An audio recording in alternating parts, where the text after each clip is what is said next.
સવાલ એમ થાય છે કે બ્રિજ પૂરો થાય છે તો આગળ ક્યાં જવાનું? તો જવાબ છે કે આગળ જઈને દિવાલમાં ભીટકાઈ જવાનું. સરકાર જે રીતે કહે છે કે અમે વિકાસ કરીએ છીએ, આમાં વિકાસ દેખાતો નથી. આમાં વિકાસ કોન્ટ્રાક્ટરોનો જ થાય છે.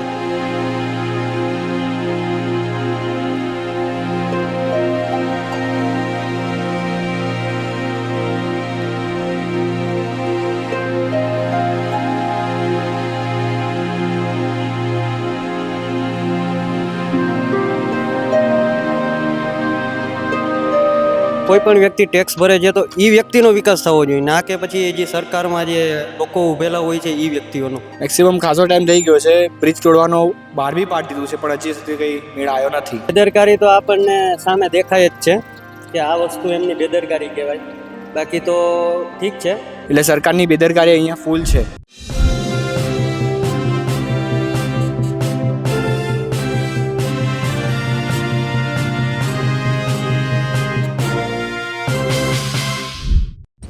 નમસ્કાર. તમારી આ તરફ તમે આ જે બ્રિજ જોઈ શકો છો, આ બ્રિજ ઓડાએ બનાવ્યો છે. જનતાના ટેક્સના 80 કરોડના ખર્ચે આ બ્રિજ બનાવવામાં આવ્યો છે. આપણે ઘરમાં કોઈ નાનું ફર્નિચરનું પણ કામ કરવાનું હોય તો તેમાં કેટલો ખર્ચો થશે, કેટલું સ્પેસ રોકશે, કેટલા ટાઈમમાં થશે, જેવી તૈયારીઓ કરતા હોઈએ છીએ. જ્યારે સરકારે જનતાના ટેક્સના 80 કરોડ રૂપિયા એક એવા બ્રિજ પાછળ બનાવી દીધા છે જ્યાં બ્રિજ પૂરો થતાં જ મસ્ત મોટી દિવાલ છે. દિવાલ અને આગળની જગ્યા પણ એક વ્યક્તિગત માલિકીની જગ્યા છે, ખેતીલાયક જમીન છે.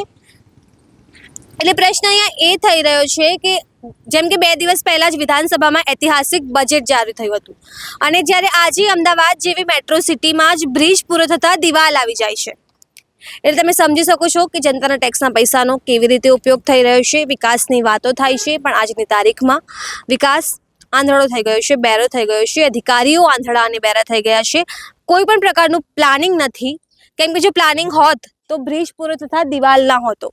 અહીંયા ઘણા બધા એક્સિડન્ટ્સ પણ થઈ રહ્યા છે. એક્સિડન્ટ્સ થાય છે કેમ કે કોઈ અજાણ્યો માણસ છે જેને ખ્યાલ જ નથી કે બ્રિજ પૂરો થતાં દિવાલ આવી રહી છે, તો એનું એક્સિડન્ટ સ્વાભાવિક રીતે થશે જ.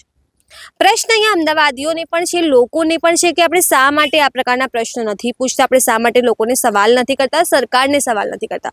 30 વર્ષથી રાજ્યમાં એકની એક સરકાર છે, વિકાસની વાતો કરે છે, મસ્ત મોટી વાતો કરે છે, પણ અસલી વિકાસ આ છે, અમદાવાદનો વિકાસ આ છે. નમસ્કાર, હું છું ચંદ્રિકા પુત્રી નિરાલી. લોકો સાથે વાતચીત કરવાનો પ્રયાસ કરીશું કે તે લોકો શું વિચારે છે. આ બ્રિજ કેમ કે 1.5 વર્ષ પહેલાં બની જવો જોઈતો હતો, 1.5 વર્ષ પછી પણ જ્યારે ઉદ્ઘાટન ના કરવામાં આવ્યું ત્યારે હવે લોકોએ ઉદ્ઘાટન કર્યા વગર જ બ્રિજનો ઉપયોગ કરવાનું શરૂ કરી દીધું છે. ત્યારે જાણીએ લોકો પાસેથી જ કે તે લોકો શું વિચારે છે. અહીંયા આ બ્રિજ પૂરો થાય છે પછી આ જે દિવાલ છે, કેટલા ટાઈમથી છે અહીંયા? દિવાલ તો લગભગ 2-2.5 વર્ષ જેવું થઈ ગયું છે. બ્રિજ 2-2.5 વર્ષ ત્યાં બનેલો છે. 80 કરોડના ખર્ચે આ બ્રિજ બનેલો છે એવું વાત સાંભળવા મળી છે. અને તમે આપણે આમ જોઈ જ શકીએ કે અહીંયા પ્રોપર કંઈ વસ્તુ છે જ નહીં, કે અહીંયા દિવાલાડી આવી જાય છે. બ્રિજ બની ગયો છે પણ આગળ ક્યાંય રસ્તો નીકળતો જ નથી, અને નીકળે છે તો પણ એ રસ્તો સરખો બનાવેલો નથી. તમને લાગે છે આમાં ભાજપની સરકારની કોઈ બેદરકારી હોઈ શકે? સરકાર જે રીતે કહે છે કે અમે વિકાસ કરીએ છીએ, આમાં વિકાસ દેખાતો નથી. આમાં વિકાસ કોન્ટ્રાક્ટરોનો જ થાય છે. તમે જોઈ શકો છો કે જે આ બ્રિજ બનાવ્યું તો એ બ્રિજ બનાવનાર વ્યક્તિને જ વિકાસ થયો છે, બીજો કોઈ પણ વ્યક્તિનો વિકાસ નથી થયો. અને આ બ્રિજ નીકળવાનો હતો આપણે રાચેડા, પણ એ બ્રિજ હજી કામ ચાલુ થયું જ નથી. કે અહીંયા રસ્તો કે વચ્ચે ફાર્મ હાઉસ આડું આવી ગયું છે, એ વસ્તુ તો સરકારને ખબર હોવા છતાં પણ એ બ્રિજ બની ગયું છે. તો હવે એ સરકાર શું કરે છે એ તો હવે સરકારને જ ખબર છે કે શું કરી રહી છે. બરાબર. આપણે ભૂપેન્દ્રભાઈ તો એમ કે અમદાવાદમાં બહુ વિકાસ થયો છે. આ એરિયા પણ જોઈએ તો અમિત શાહના અંડરમાં આવે છે, એમના લોકસભામાં આવે છે. તમને લાગે છે એ લોકો બેદરકારી રાખી રહ્યા હોય એમ? બેદરકારી તો આપણને સામે દેખાય જ છે કે આ વસ્તુ એમની બેદરકારી કહેવાય. બાકી તો ઠીક છે. તો તમને શું લાગે છે 30 વર્ષથી આપણે ભાજપને જ વોટ તો આપી જ રહ્યા છે ને, ભલે બ્રિજ તૂટતા કે ના બનતા? એ તો હવે લોકોના વિચાર ઉપર હોય છે કે લોકોને કેને મત આપવો કેને ના આપવો. પણ લોકોને એકવાર સમજી વિચારીને મત આપવો જોઈએ કે કોઈ પણ વ્યક્તિને વોટ આપતું હોય છે તો એ વ્યક્તિનો ખરેખર વિકાસ થવો જોઈએ, ના કે જે ધારાસભ્ય હોય છે એ લોકોનો વિકાસ નહીં. જે આપણે લોકો રહી રહ્યા છે, જ્યાંથી પસાર થાય છે, કે જે આપણે ટેક્સ ભરીએ છીએ, કોઈ પણ વ્યક્તિ ટેક્સ ભરે છે તો એ વ્યક્તિનો વિકાસ થવો જોઈએ, ના કે પછી જે સરકારમાં જે લોકો ઉભેલા હોય છે એ વ્યક્તિઓનો. આ બ્રિજની આગળ આ જે દિવાલ છે કેટલા ટાઈમથી છે? अब बहुत टाइम से है हमें खबर ना हो એવું છે. એવું છે. हाँ बहुत अ, टाइम से. तो પછી તમને લાગે છે કે ખોટું मतलब ये गलत है कि ब्रिज के सामने दीवार नहीं होनी चाहिए? लेकिन दीवार पहले से ही थी, ब्रिज तो अभी बना है ना, 2 साल हुआ.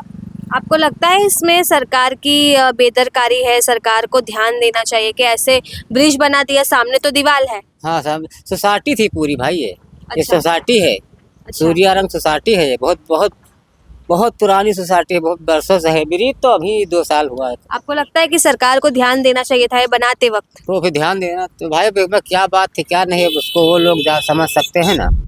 વિચાર કરો આપણે ઘરમાં કોઈ નાનું ફર્નિચરનું પણ કામ કરવાનું હોય તો આપણે તેમાં પ્લાનિંગ કરતા હોય છે કે તે કેટલી જગ્યા રોકશે, કેટલા સમયમાં થશે, કેટલો ખર્ચ થશે, આ તમામ બાબતો આપણે પ્લાનિંગ કરતા હોઈએ છીએ. સરકારે 80 કરોડનો આ બ્રિજ બનાવી દીધો. આ બ્રિજમાં તમે જોઈ શકો છો ઘુમામાં બ્રિજ છે, ઓવરબ્રિજ છે, પેલી બાજુ બોપલ તરફ જવાનો રસ્તો છે, પણ શીલજ તરફ જ્યારે રસ્તો બ્રિજ પૂરો થાય છે ત્યારે દિવાલ આવી જાય છે. એટલે 80 કરોડનો બ્રિજ જે છેલ્લા 1.5 વર્ષથી ધૂળ ખાઈ રહ્યો છે. જનતાના ટેક્સના 80 કરોડ રૂપિયા કોઈ પણ પ્લાનિંગ વગર સરકારે અહીંયા બ્રિજ બનાવી દીધો. હવે આ બ્રિજમાં તમે જોઈ શકો છો કે કોઈ ઉદ્ઘાટન પણ નથી કરવામાં આવ્યું. છેલ્લા 1.5 વર્ષથી લોકોએ કંટાળીને જાતે જ આ બ્રિજનો ઉપયોગ કરવાનો શરૂ કરી દીધો છે. હવે પ્રશ્ન અહીંયા એ થાય છે કે વિકાસ, આપણે વાત કરીએ કે વિકાસ તો વિકાસ અત્યારે એટલો આંધળો થઈ ગયો છે, બેરો થઈ ગયો છે કે સરકારનું કોઈ ધ્યાન જ નથી. ગઈકાલે જેમ વિધાનસભામાં ઐતિહાસિક બજેટ રજૂ થયું, પણ ઐતિહાસિક બજેટ જનતાના ટેક્સના પૈસા આ રીતે સરકાર અને ભારતીય જનતા પાર્ટીની સરકાર આ રીતે વેડફી રહી છે, જે તમે પોતે જોઈ શકો છો. નમસ્કાર, હું છું ચંદ્રિકા પુત્ર નિરાલી. તો આપણે એના લોકો પાસેથી જ જાણીશું કે છેલ્લા 1.5 વર્ષથી બનાવવામાં આવેલો આ ઓવરબ્રિજ આખરે કેમ આવી પરિસ્થિતિ છે. અહીંયાની આ જમીન જે છે આગળની એ પ્રાઇવેટ માલિકીની, વ્યક્તિગત માલિકીની જમીન છે, ખેતીલાયક જમીન છે. હવે સરકારે આને રહેણાંકમાં પરિવર્તન કરવાની કવાયત શરૂ કરી છે. એટલે તમે જોઈ શકો છો, તે વિચારી શકો છો કે આપણી 30 વર્ષ જૂની સરકાર, વિકસિત સરકાર, સમૃદ્ધ અમદાવાદની જે વાતો થાય છે, મેટ્રો સિટીની જે વાતો થાય છે, એની કડવી વાસ્તવિકતા. આ જે દિવાલ છે, આ બ્રિજ આ રીતે કેટલા સમયથી છે? મેક્સિમમથી મેક્સિમમ હું જોઉં છું ત્યાં સુધી 1-2 વર્ષથી તો છે જ તે. હા. 1-2 વર્ષથી ફેસ કરી રહ્યા છે. અમુક લોકો સામેથી આવતા હોય છે તો અચાનક આ દિવાલ જોઈને અમુક વાર એક્સિડન્ટ બી થઈ જાય છે, એટલે ખાસો તકલીફ અહીંયા ભોગવવી પડે છે. બરાબર. તમને લાગે છે આ બ્રિજમાં સરકારની કોઈ બેદરકારી હોતી આ બ્રિજ જે છે એ બનાવવામાં આવ્યો છે? બિલકુલ, આમાં આપણે સરકારની ગેરજવાબદારી કહી શકીએ છીએ. તમને લાગે છે કે આ બ્રિજ આ રીતે હોવામાં સરકારની બેદરકારી હોઈ શકે? હા બિલકુલ, એકદમ સરકારની બેદરકારી આપણે કહી શકીએ આમાં. બરાબર. તમને લાગે છે તો આપણે 30 વર્ષથી વોટ તો ભાજપને જ આપીએ છીએ ને, કંઈ પણ કરે એમ? હા, ભાજપને જ આપીએ છીએ. તમને વ્યક્તિગત રીતે કઈ પાર્ટી ગમે? કોંગ્રેસ. કોંગ્રેસ ગમે. તો તમે પછી ભાજપ વિશે શું વિચાર છે? તમને લાગે છે કે સરકારને એમ છે કે અમે ગમે તે કરી લઈએ, કોઈ અમને પ્રશ્ન નહીં પૂછે? એવું જ છે એમનું તો. બરાબર. શું લાગે છે કેટલા ટાઈમ પછી કંઈ કામ શરૂ થશે, ક્યારે થશે? મેક્સિમમ ખાસો ટાઈમ થઈ ગયો છે. બ્રિજ તોડવાનો બહાર બી પાડી દીધું છે પણ હજી સુધી કંઈ મેળ આવ્યો નથી. બ્રિજને બંધ કરવાનું પણ કીધું હતું વચ્ચે, પણ હજી સુધી બ્રિજ બંધ થયો નથી. એટલે સરકારની બેદરકારી અહીંયા ફૂલ છે. ये आगे रास्ता बंद है, यहाँ पे दीवार है, हम यहीं से कॉलेज आना जाना होता है, हमको भी बहुत प्रॉब्लम होती है. डर नहीं लगता एक्सीडेंट हो जाएगा या कुछ प्रॉब्लम हो जाएगा? हाँ, हो सकता है, कुछ भी संभावना हो सकती है. यहाँ पे आने जाने रास्ते जाते हैं, बड़े लोग, छोटे लोग, बच्चे जाते हैं, यहाँ से सब कुछ हो सकता है. ऐसे ब्रिज के बीचों में मतलब एंड में दीवार आ जाना, आपको लगता है कि सरकार की लापरवाही है इसमें? हाँ बिल्कुल लापरवाही है. सरकार को इस पर एक्शन लेना चाहिए. सरकार को कुछ इस पर कदम लेना चाहिए, जो कुछ हो इस पर सुधार होगा इसका. जी. एज अ यूथ आपको क्या लगता है कि इसमें कुछ प्लानिंग नहीं थी? वो तो अब सरकार ही जाने क्या प्लान थी क्या नहीं थी. आपको व्यक्तिगत तौर से कौन सी पार्टी अच्छी लगती है? भाजपा, कांग्रेस, आम आदमी पार्टी? सारी पार्टियाँ अच्छी है, काम अच्छा होना चाहिए. पार्टियाँ में कोई दिक्कत नहीं होती. जो काम कर रहे, जो पार्टी में काम कर रहे हैं उनमें प्रॉब्लम होती है, बाकी कुछ नहीं. लीडर कौन से अच्छे लगते हैं आपको? लीडर तो सारे अच्छे हैं, जो काम करे वो अच्छा है लीडर. અચ્છા, બ્રિજ પૂરો થાય છે, બ્રિજની આગળ આ દિવાલ છે, ખ્યાલ છે કેટલા ટાઈમથી છે? 4-5 વર્ષ થઈ ગયા છે મેક્સિમમ. 80 કરોડનો બ્રિજ બનાવ્યો છે, હા. અવડાએ, પણ કશું સોલ્યુશન આવ્યું નથી કંઈ. જેમ કે તમને ખ્યાલ છે કે ઓડાએ બ્રિજ બનાવ્યો છે, 80 કરોડ રૂપિયા જનતાના ટેક્સના વપરાયા છે. લાગે છે કે સરકારે થોડું ધ્યાન આપવું જોઈએ? આપવું જોઈએ. બરાબર. 30 વર્ષથી ભાજપની સરકાર છે, તમને શું લાગે છે આ એમની ભૂલ કહેવાય કે ભાઈ જોયા ભાડ્યા વગર બ્રિજ બનાવી દીધા? ભૂલ કહેવાય એમની, પણ એ લોકોને પહેલાં જોઈ લેવાની હતી કે બ્રિજ પૂરો થાય છે કે નહીં હતો. તમને વ્યક્તિગત રીતે કઈ પાર્ટી ગમે? ભાજપ ગમે, કોંગ્રેસ ગમે? ભાજપ ભાજપ ગમે. તમને લાગે છે કે આ ભાજપની ભૂલ છે? ભૂલ છે ભૂલ. તો એ ભાજપ જ ગમે. હા. વોટ ભાજપને. વોટ.